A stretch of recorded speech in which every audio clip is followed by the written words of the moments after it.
Should you publish videos on YouTube as a B2B consultant? And if yes, what on earth are the topics that you should be talking about? When you look at my YouTube channel, the first thing that you notice is my very, very low view count. I have barely a video in the last couple of months that gets over 100 views. And my most successful video this year had 1,000 views. So I'm no Mr. Beast. Yet I consider YouTube an absolutely essential part of my client acquisition strategy, as it has delivered over $250,000 in revenue this year for me, despite my low view count. So in this video, we will unpack why that is and how you should, as a B2B consultant, coach, or agency owner, use YouTube so that you convert more clients, you close more deals, and you ultimately make more money. That said, I've chosen this path because the pattern that I'm going to be talking about here, I've seen it repeated over and over, and yet no one talks about it. I haven't heard anybody describe what I am telling you here. So I will start with this. Notice how many of the big YouTube accounts that talk about business, the Grant Cardone, the Tom Bilyeu, Ed Mylett, Alex Ramosi, Charlie Morgan,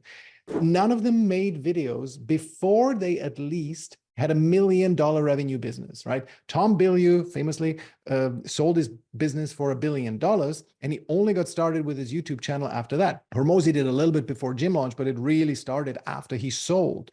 These people made their millions, sometimes billions first, and then they amplified their reach with a YouTube channel. It's almost like having a good story to tell is an accelerant for your growth on YouTube. And yet, at the same time, there are many YouTube influencers who happily sell you their services, even if you're just at 10K a month, because they say that YouTube is the most important thing and the best thing since Bitcoin, and you should totally get on the bandwagon. So how can we reconcile these two facts? The big guys mostly got started after they were successful. And then there's the influencers who tell you should start immediately when you're tiny. So here's how we reconcile it. We see YouTube as a funnel lubricant for your client acquisition and not as a means to build you a large audience. What do we mean by funnel lubricant? You get people into your funnel through more predictable means. For example, doing cold outreach, doing ads. You get leads. And because these leads are relatively cold, you approach them with ads or with cold email, you warm them up as they go through the funnel, as they transition from like awareness to attention to influence, etc. You take them down the funnel and they gradually become warmer and warmer towards you. And you do that via YouTube content. And here's why this is a superior tactic to building an audience on YouTube. There are two things that are real fire accelerants on YouTube for your channel growth: past success and investment. Past success, this is why the big guys have grown so fast. When you have a story to tell, like how I grew my business to $1 billion and how I exited it, well, you immediately have a captive audience. And the second accelerant is investment. How much time and money are you able to invest into YouTube? Understanding what makes it work, scripting, editing, improving, understanding thumbnails, titles, etc. All of that is tied to the effort you put into. And as an early stage, low six-figure consultant, coach, or agency owner, you're not successful yet, so you don't have that accelerant, and then you don't have all that much money and time that you can invest into YouTube. Maybe you can invest at most 10 hours a week, and you definitely cannot afford a real expert, let's say, who you would pay $5,000 a month to teach you. So you have all the disadvantages entering into this game, which makes it a little bit of a fool's errand to play. But the thing is, you don't need to play the high views game on YouTube. You can play a very different game. And so you just publish videos to showcase your expertise. And at the same time, you get the prospects via the more predictable methods like ads and cold email. And why does this method work so well? It's because buying high-value B2B services, which is what you sell, presumably, otherwise you probably wouldn't be watching this channel. That is mostly a matter of trust. And the great thing about long-form video content is that it builds trust, if it's any good. And good is, of course, a relative term. You don't have to be good relative to the big YouTube influencers out there. You only have to be good in terms of your competitors, so that if there's 10 potential people to work with for the client, and you're the only one who has any like long-form YouTube content that is actually good, that shows that you know your stuff, you have a much higher likelihood to being chosen than those who just publish the occasional congratulations on LinkedIn. And so trust gets built on these two levels. Your prospects need to believe that you're competent in what you do, and you need to be at least somewhat likable. And those are both things that can be conveyed with video. It cannot be conveyed well, especially the liking part, through written content. So tactically, here's how it works. Let's say you use outreach. That's what we do. We send people cold emails and cold DMs. People book a call with us, and then we invite them to watch a custom-made video that we did for them for that purpose. So they arrive at the call a little bit better informed. And then if we cannot close them on the first call, we schedule a follow-up call. And then we send them email drips between the first and the follow-up call. And these email drips link to our YouTube videos. And here's the kicker. Based on whatever they told us on the first call, we custom tailor the email drip sequence.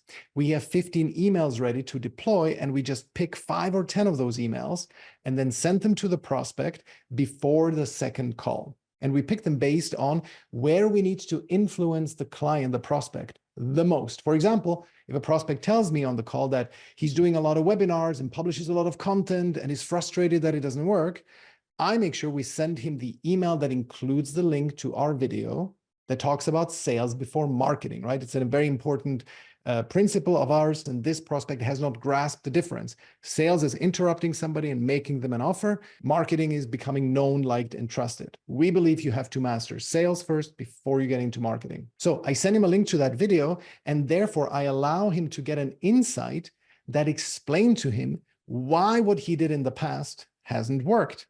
And that builds up a ton of trust for the second call, because very few things are as powerful as credibly explaining the reasons for a past failure. It's rocket fuel for trust. And not only can you explain things to them at leisure, because honestly, like you can publish 1-hour videos, and if they're interesting enough, people will watch them, because at this point, they're already quite invested. They spend already an hour with you. They are seriously considering working with you. So they might actually watch a 1-hour video. So you can explain things to them, but also you can change their minds.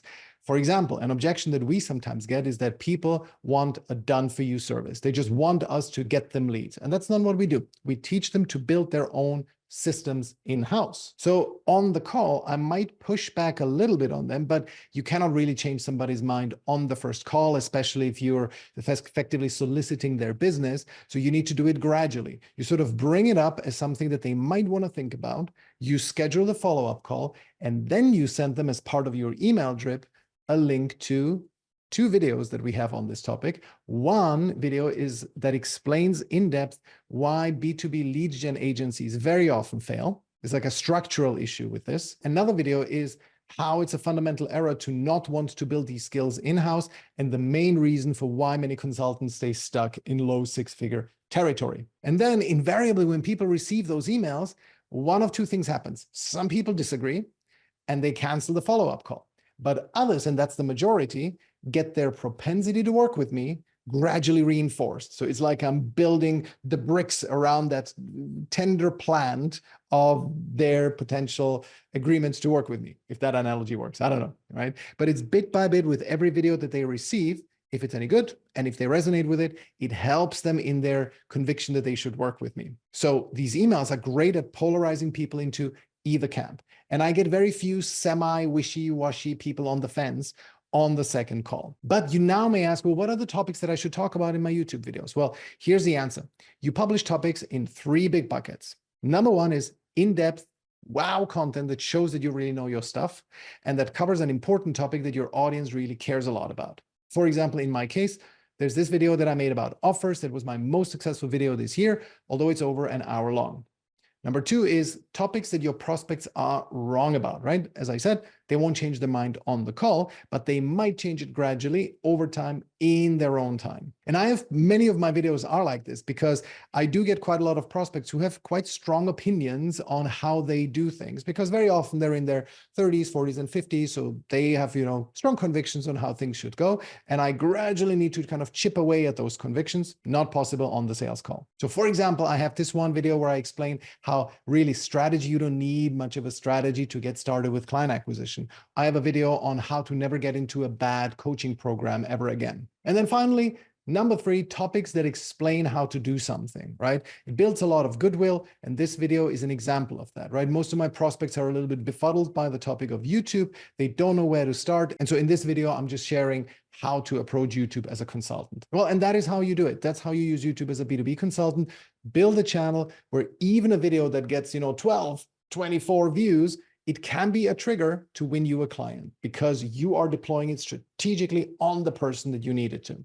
And then as long as you don't advertise your skills at YouTube growth, right? That you shouldn't be selling that. If that is your business, then you need to have better views. But anybody else can use YouTube for this purpose. So use YouTube for a mid-funnel stage lubrication to win over the hesitating prospect and not as a means to build you an audience. And if you're now really, really curious what that huge offer video is that got me so many views, then you should go and click on this next video.